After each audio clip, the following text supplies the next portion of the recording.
Good evening, good afternoon, good morning, or whenever you happen to be listening to this. Welcome to the Film Realist Podcast, the film and TV podcast from a complete nobody. That is hopefully for somebody. My name is Kyle Naranya, and welcome to episode 194, where on this week's episode of the podcast, I'm going to be reviewing Project Hail Mary, starring Ryan Gosling, directed by Phil Lord and Chris Miller, with a script by Drew Goddard. If you missed last week's episode, I explained that I think this is the perfect Venn diagram for Kyle Naranya.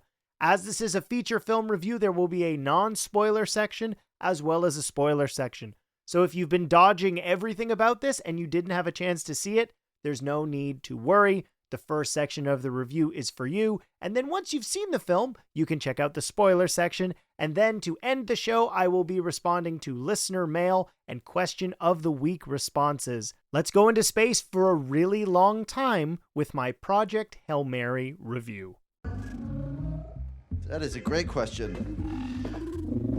You know what? Try this. Why is a school teacher in space? Question. No. Don't like that voice. Can't unhear it, really. Scary. Let's try this. Ooh, Nope. why is Nope. school teacher No in need. space? No need to even continue. Good. Nope. Before getting into the non-spoiler thoughts, it is relevant to state I have not read the book. I was purely looking at this film as a film-going experience. There was no notes based on anything they may have cut, changed, removed. None of that is relevant to my thoughts on the film. The first place I want to start is I am completely embarrassed because I knew this movie existed, having not seen anything from it until very recently. It somehow missed my most anticipated movies of the year. And that is relevant because I like to think of myself as the authority of the amateurs. And that was a big mistake by me, and I'm really sorry to everybody who was excited for this, because I absolutely adored this movie.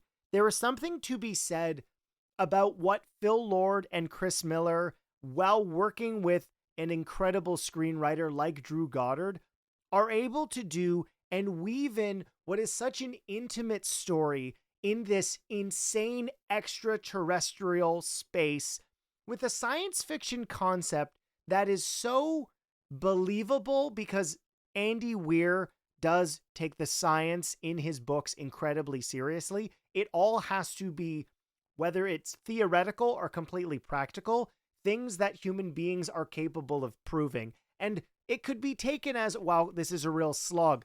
The way that the use of science is adapted into the exposition to help explain what's going on, specifically with the character of Ryland Grace, played by Ryan Gosling, who makes that jargon and massive exposition dumps incredibly easy to understand. I would equate that to what they were able to do in The Big Short, explaining the real estate market crash and all of what happened in the early 2000s in ways in which you are able to understand them. Now, this does not, spoilers I guess, have Margot Robbie drinking champagne in a bubbly bathtub.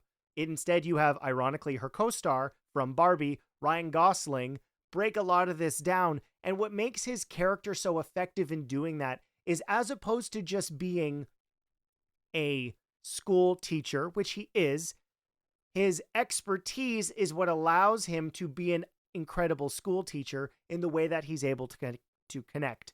You would have heard in the clip leading into this that he is a school teacher who does go out into space. And while I won't say how he winds up in space because that is a spoiler, his interactions with Rocky, and I know this based on how book fans reacted to the very first trailer for this showing an alien, are set back from that because it was such a major twist of the book.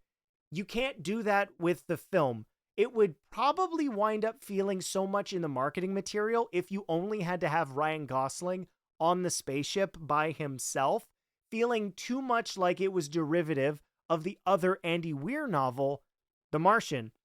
And what's incredibly funny to me about that is I really did like The Martian, ironically also adapted by Drew Goddard from the Andy Weir novel, but there's something so much more inherently human and makes the emotional impact of this story so much more effective because you have an actual character for the human to bounce off. There's a level of isolation you feel with being this person on this insane mission, the Project Hail Mary, in order to save Earth, that when you have The Martian, and this is not a criticism, it is a comparison, and this separates the films from each other. The Martian has a level of communication back to Earth. That's the whole point. They're going to save him. Where the journey of this is quite literally that message of life, where the destination in this does matter, but the journey that Ryland Grace goes on and the gambit of emotions he feels because of this journey, why he's on it, what the actual mission is, and the connections he makes with Rocky need to sell this movie, because most of it is Ryan Gosling with the incredible work of the puppeteers, the voice by James Ortiz, are this movie. It is big and bold. It is spectacular to look at, while also being so quiet and so personal. And you get that from what I believe to be maybe Ryan Gosling. You know what? I'm not going to maybe it. I'm going to be definitive in my opinion. I think this is the best performance Ryan Gosling has ever given. And that is because it is not, and this is not to say he's been one-dimensional in his other work, but he has specifically been given tasks for each of the movies that he's done leading up to this. I absolutely adored Barbie. You can go back and listen to my review for it. But Ken had a specific job in that movie. Quite literally, he was Ken to Barbie, and there was a exploration of masculinity that he goes on throughout that film. But Ryland Grace allows Gosling to show every tool in his metaphorical acting toolbox. He will make you cry. He will make you laugh. He will make you feel concern for himself. And what's incredibly funny about this character, him being a school teacher, being somebody who is in the ground level of education, while obviously having a spectacular mind for the science, is not the person who should be doing this. It's very clippable in the very first trailer where he goes, "I am not an astronaut." And he's not an astronaut. So there is an everyman quality to him being the last man on Earth who maybe should be doing this. He has a mind within the science, but he's not a pilot. He's not an engineer. And I loved this movie so much for that relatability in being in circumstances that you're not necessarily built for, but seeing the end goal that is greater than the man, and his role in what it means for humanity, having that put aside. And the archetype of the movie, its foundation or its structure, is really interesting in the way that we explore who Ryland Grace is. Without getting into spoilers, it's a clear 3-act separation in a way that's maybe more obvious than a lot of people would suspect, specifically given the fact that this is a novel about one specific thing. But the way in which we learn about Ryland, we explore the mission that he is on, what is Project Hail Mary, why is he on that mission, seeing the actual mission itself and the aftermath of what it means for that mission, and the way that it's structured and how you spend time with him, getting to know who he is, getting to dive into the relationship that he develops with Rocky, and the significance of what they are both doing in space, trying to do what they are doing. This movie is so good. The grandeur of it is so visually gorgeous in a way that is designed for theaters. It has been a conversation, pandemic onwards, of a lot of people not going to the cinema because they feel that it has to be justified to them. So many movie-going people are now comfortable watching films at home on their TVs. And that is not a criticism of that audience, but in order to see great, incredible pieces of art, you need to support that medium regardless, I shouldn't say regardless, in regard to what you are interested in, as opposed to just seeing the big blockbusters. And I'm recording this Sunday afternoon. Project Hail Mary had the second biggest opening for a non-IP film ever, just behind Oppenheimer. And that shows, one, clearly the film was being marketed like crazy, the selling factor of Ryan Gosling, but also the spectacle that people were aware they were going to see. And that's what will get people in their seats for this, but that's not why I'm going to tell you to go and see it. The emotional gauntlet that this film delivers with one actor and a puppet for 90% of it is so small in the grandeur of what the movie is, but if it doesn't work, the movie completely falls apart. You have to absolutely love Ryland Grace and Rocky's friendship and their connection, and the development of that friendship is just as interesting as the combination of them working together to solve the great problem of, things are going bad for us on Earth and wherever Rocky comes from. You need to laugh when those characters are telling jokes. You need to cry when, things go wrong for those characters. It would be not very interesting if there were no hurdles for them to face. But the way in which this film is delivered, its use of zero gravities, while also having to just be a visual feast of Technicolor and the visuals. I'm going to be using some clips in the shorts that I'm going to be putting out this week. And just the use of color alone to show us space in a way that we've never seen it before. This is not just outside of Earth. This is light years away. What does that look like? And feeling as if the filmmaking capabilities of everybody involved have grown since the days of Gravity. It's not normal that I mention this, but I feel like it is worth mentioning in this, that the cinematography by Greg Fraser, who recently worked on The Batman Part 1, I'm a little disappointed he's not going to be making the Batman Part 2, but the creator, Dune Part 2, and then Project Hail Mary, there's a phrase that was used years ago in the Screen Junkies era when people watched honest trailers. And I think it is so fitting for a description of this movie, which is the thinking man's blockbuster. It was originally quoted to, or given to Dawn of the Planet of the Apes, which is a movie I absolutely love and why I was looking forward to The Batman. But Phil Lord and Chris Miller deliver on what a blockbuster needs to be. And if you remove all the rest of the movie, it's a great blockbuster. You'll have your popcorn fun with it. But what is an incredibly specific solution that they seem to have the answer to, or problem that they seem to have the answer to, unlike a lot of people working in the blockbuster genre, is the personality of the character and their effectiveness in delivering a movie about people you care about, that you can laugh with, that you can cry with, that you empathize with, and going on an exploration of the human condition. There's a lot of blockbusters that fail to meet those expectations, and there are elements of this movie you could conceivably pick it apart and say, well, this is this movie, this is that movie, and this is that movie.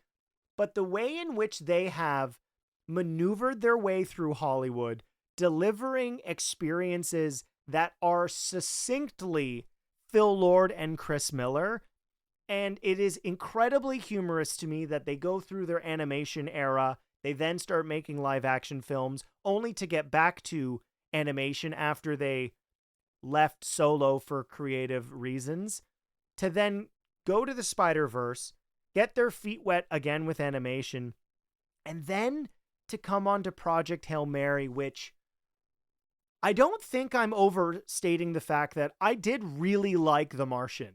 It was a great castaway in space. The simplest way to explain that is what it is. But Matt Damon's performance, as well as everything around that, led to it being a phenomenal movie. But the journey that you go on in this film is unlike anything I've seen so far this year. It hit me in ways that I wasn't suspecting, and I saw this with friend of the show, Chris. And what sets this blockbuster apart from so many is we saw this early, and there is a sequence of about 5 to 6 minutes where no one is talking. It is quiet contemplation and quite an emotional moment for Ryland Grace.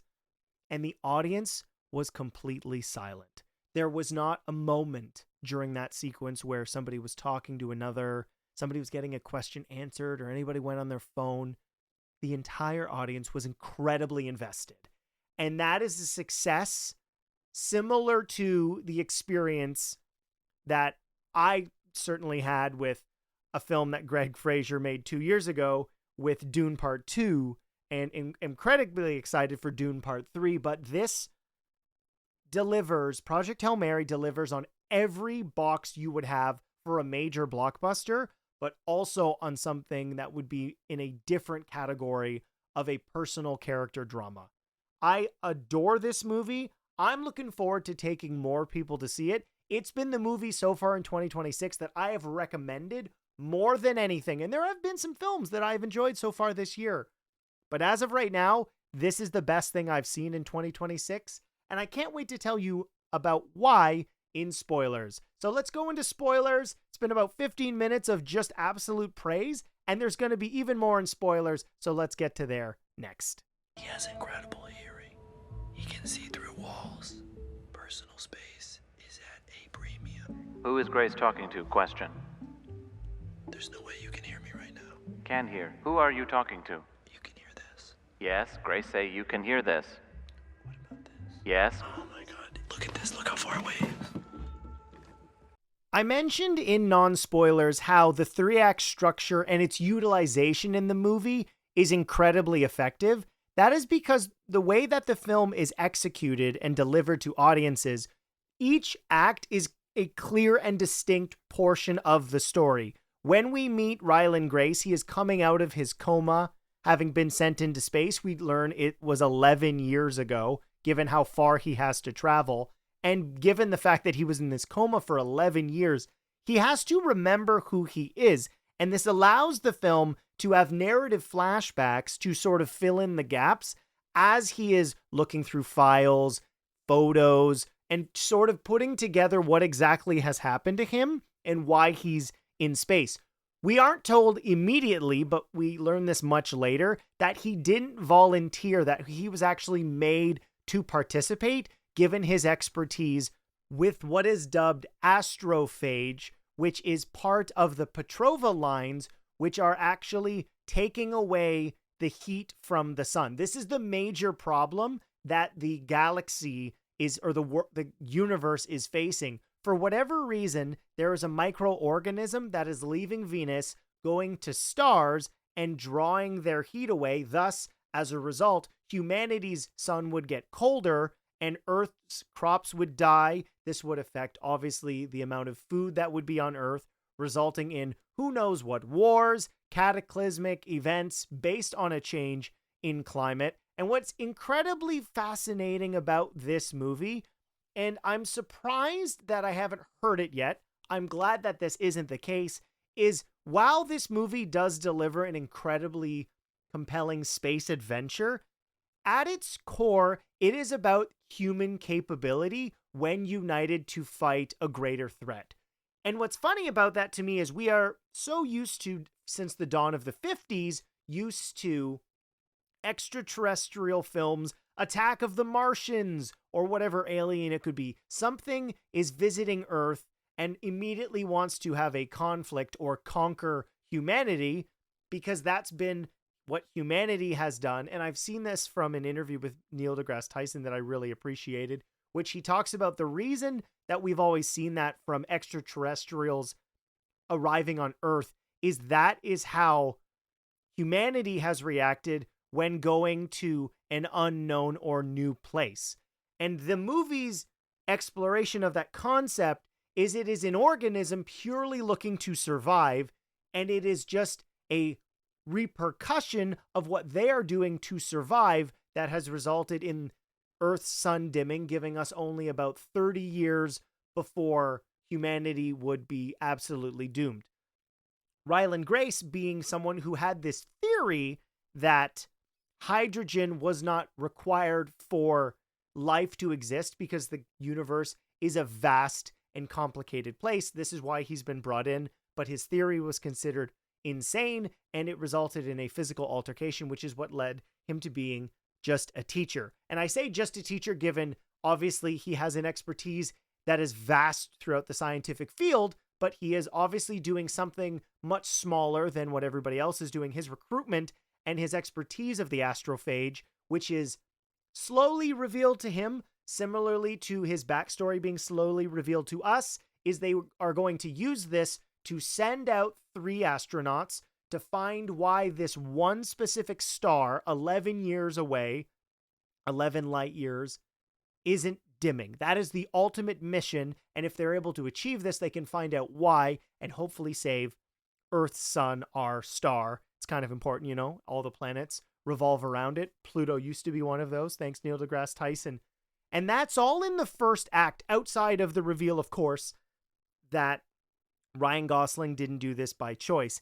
And that sets in with what is the consequences of the mission that, up until the reveal is given, of this mission. You are going out there to die, but 3 humans volunteered to save all of humanity. This is not, I'm doing this for glory, although this would come, but you'd be dead. This is a union of human possibility. It's what what's so funny is the space race happened because of geopolitical conflicts and wanting to be there first. But at the end of the day, ultimately, we did get to the moon. And here we are, having done that. And now the world is what it is. But to have a movie that demonstrates human possibilities when working as a united species, it's a phenomenally positive and optimistic approach. And it is why, similarly, Star Trek was so beloved when it happened and was for a very, very long time. But unfortunately, the internet was created, and it's made it a much harder place to enjoy that level of optimism. And that's all the first act. The second act, and it leans into the second act. It's not a completely even third, is the real meat of the movie, which is Grace meeting Rocky.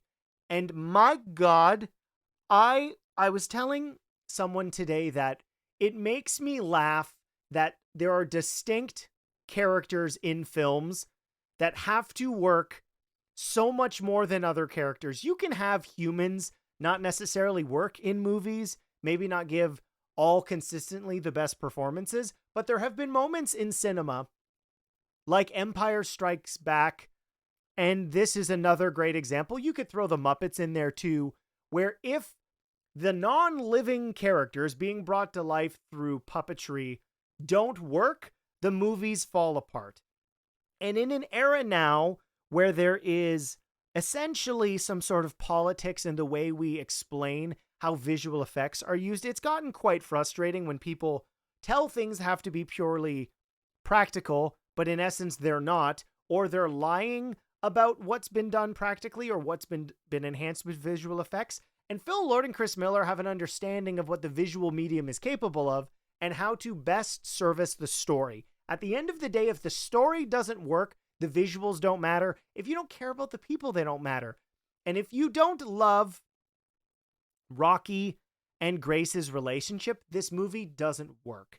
And everyone involved, whether that be the puppeteers, the visual effects artists enhancing the performance of the puppet, James Ortiz, but the back and forth between Ryan Gosling, I almost fused his name together to be Ryan Graceling, but Ryan Gosling and Rocky, or Ryland Grace, and Rocky are perfect. The repartee between those two characters has all the different phases of a relationship, but given the cataclysmic nature of the goal that they have in mind, it amplifies that to an insane level, which is you have first contact and the challenging maneuverability of trying to communicate. That in itself is so funny. And that's why I love this movie, is these are some really incredible problems that you have to be able to overcome in order to succeed on the end of the mission at the end of the day.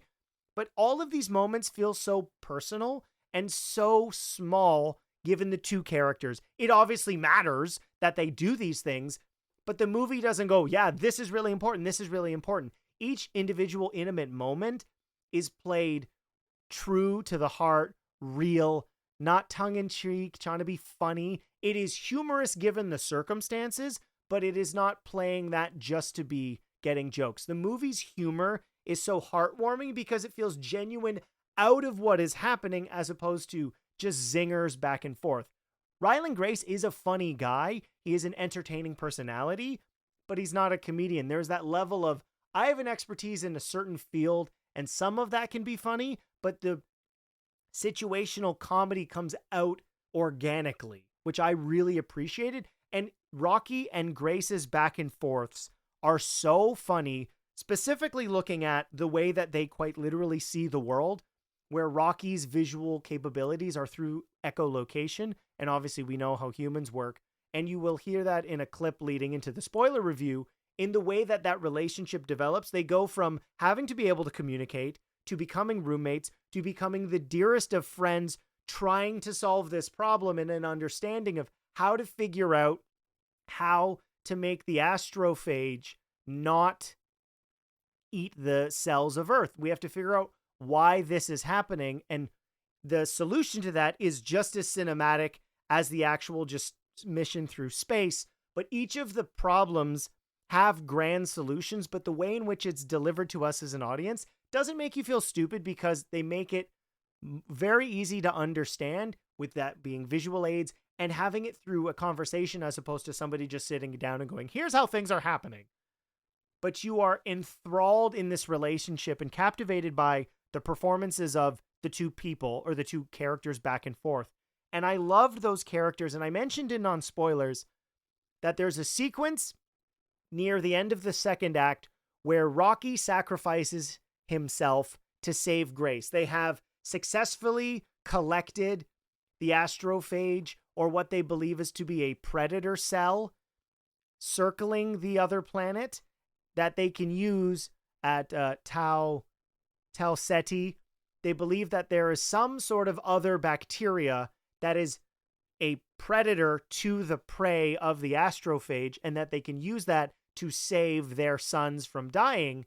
And after this absolutely insane mission they go on to collect it, it's very much in line with something you would see in maybe a movie on the ocean. I mean, that's why ships are called ships. But they collect it, Grace is knocked unconscious, and it needs to be seriously in requiring of medical attention. And Rocky, who cannot live in the same atmosphere as a human being, risks his life to get Ryland Grace to the medical chamber of the spaceship, going into an atmosphere that is not healthy for him and is gravely injured. And there is a sequence of about 5 to 6 minutes where we just see Ryland waiting and hoping that his friend is okay. There's a moment very early on when we learn that Rocky watched his entire crew die, and that through sleeping, they watch each other because they're always looking out for each other from other predators. And it seems like it's used comedically in the moment, but to see where the relationship has developed, where Rocky is back in his habitat within the ship, and Ryan Gosling is just there trying to look after his friend, his best friend, and wanting to make sure he's okay, that he'll look after him. And everyone in the theater was dead quiet, completely enthralled and invested in this rock puppet and Canadian Ryan Gosling hoping everybody was going to be okay. And that is a testament to the quality of this movie. Everyone working on this might deliver the best thing they've worked on. And I know that sounds hyperbolic, but I believe that to be the case right now. This movie made me incredibly emotional. It made me laugh so many times, and it was so entertaining, but also so brilliantly optimistic and enthusiastic about humanity. And that is something you don't always get. And it's been an unfortunate circumstance of the blockbuster. I go back to 2023 when we had The Flash, Transformers Rise of the Beasts, and Indiana Jones and the Dial of Destiny. And one of those movies I really liked, and The other two were fine, and one was, regardless of that. And it was clear from that point on, we're almost 3 years out from then, that just generic blockbusters weren't going to do anymore. The audience has higher expectations. And Phil Lord and everyone down understood that with this movie. This is an Amazon MGM Studios film. This could have been dumped on Prime Video, and I would have watched it, and I would have absolutely loved it. But getting to have that experience in a theater with people, with an audience, everyone together to have this experience with this special movie, and that, at the end of the day, is what this movie is. It's special. It has everything you would expect that all the other blockbusters deliver on, but it is all the other things that I've stated today that make this, so far, my favorite movie of 2026. And you're going to have to be absolutely insane to top it. And I know what some of the other movies on the list, on my most anticipated list, are. And some of those I assume are going to be spectacular, but they're going to be doing different things. But I've said this a lot, and I know that. I love Project Hail Mary. And if you are one of those people that is wanting to go see something special and unique, you're tired of the IP, and you don't see this, shame on you, because this is absolutely worth whatever the fee is to see it, the ticket price. And I'm going to be totally honest, I'm probably going to wind up seeing it again. That will do it for my Project Hail Mary spoiler review. Now let's get to listener mail and question of the week responses. Can I ask you a question? Just one? There's something I've been meaning to ask you. I ask the questions, you answer the questions. Why do you ask questions to which you already know the answers? Did that count as a question? Yes. Damn it. Last week's question of the week was, what science fiction film would you like to see adapted into a feature film? On Instagram, Keely Jack said Andy Weir's novel Artemis, most underrated of his 3 books in my opinion, either that or Red Mars, the series of books. Okay. And then Domar Sano just read Bobiverse, so might be recency bias, but I would love to see that as a fun movie. Okay. I've heard of Artemis. I haven't heard of Bobiverse. And then on YouTube, Crutches RDH says After Worlds Collide. These are giving me more books I need to read, but probably won't have time for. Scotty Cameron says, I'm so out of touch with anime world that I assumed Avatar and Legend of Korra were anime. I was so unaware that it's a subject of debate to count on. The more I think of it, Astrobot is probably the answer I want to give. Okay, interesting. And then this week's question of the week, my gut says William Shatner's Captain Peril, but that would just be Star Trek Generations 2.0. So I'd choose the Hero.com series as it's just a spin-off of Villain.net. If we count graphic novels, I'd go with Robert Kirkman's Oblivion Song series. Graphic novels are novels. I mean, I feel like they need to reach a certain length. But once you get into maybe even a hardcover of trades, you get enough story in there that I think they count, Scotty. Legacy writes, I'm glad the One Piece show exists because I cannot make myself watch the hundreds of episodes of the anime. And for question of the week, I have no thoughts on any other adaptations, I fear, because I do believe we've reached peak with the topic of next week's video. That, of course, being Project Hail Mary.